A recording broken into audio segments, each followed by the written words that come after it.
Ladies and gentlemen, this is Myron Mays.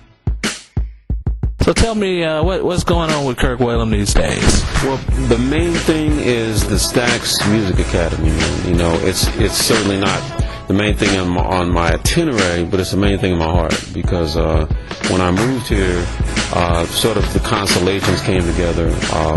Mark Willis came to me and said, well, you know, would you consider being an artist in residence at Stax? And for me, it's like he just gave me a record deal, because as a kid growing up, you know, when I was old enough to know what that was, I imagined myself having a record deal at Stax, you know.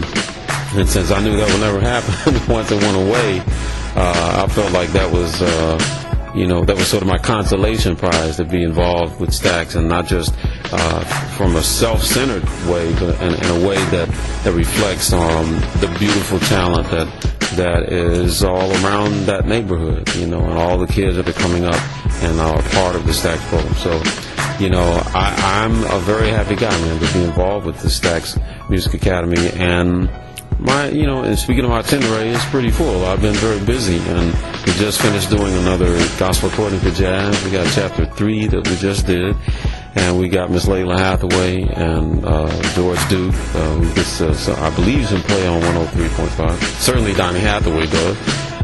Doc Powell was on the record, my brother Kevin, my nephew Kenneth, my uncle Hugh Peanuts Whalum, who's 80. So this project, Chapter 3, is definitely, you know, that's taking up all our attention right now, and we're excited because it's not out yet, so to speak, but people can order it, sort of a pre-release at kirkwhalum.com.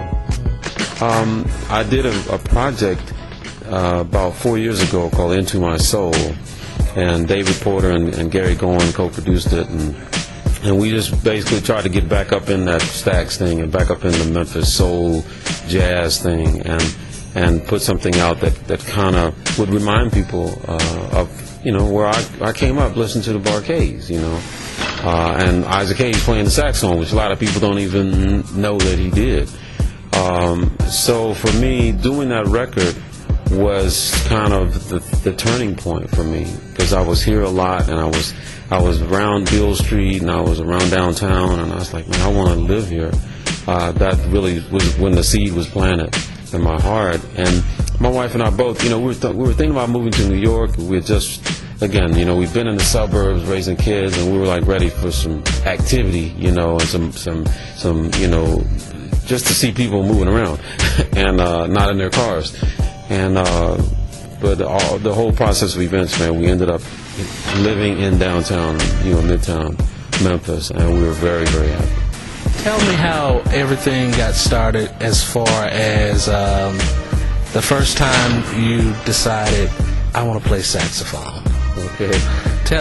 Is there a story behind it? Well, you know, really, I started playing saxophone because I had seen my uncle play. And actually I had never seen him play live, but I knew that he played, and I would always hear stories about him. As a 7th grader, you know, it was, you know, the normal situation where the band director at Sherwood Junior High School, in this case, was, you know, demonstrating the instruments. It just so happens that he was a saxophone player, and so he demonstrated the saxophone last, because that's the one he played best, you know, because he was playing the clarinet and the trumpet and all that, and he was okay. But when he played the saxophone, A, it sounded incredible, B, it looked great. And I'm thinking, man, look at that thing. But little did I know that really it was kind of subliminally already planted in me that, you know, my uncle had played, and I think it was meant to be. You know, I sort of found my voice, you know. And by the way, as a 12-year-old, I knew that was what I wanted to do, you know, the rest of my life. At what age was that? 12, and I'm 50 now, so I've been playing 38 years.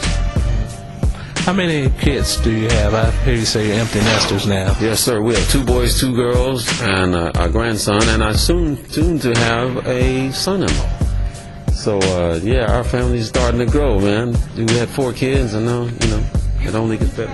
I see your nephew is starting to sort of follow in your footsteps, right? And everything. Is there any of your kids moving into the musical arena? Absolutely. In fact, on the Gospel According to Jazz, Chapter 3, where I feature a lot of Whalums, I mentioned a few.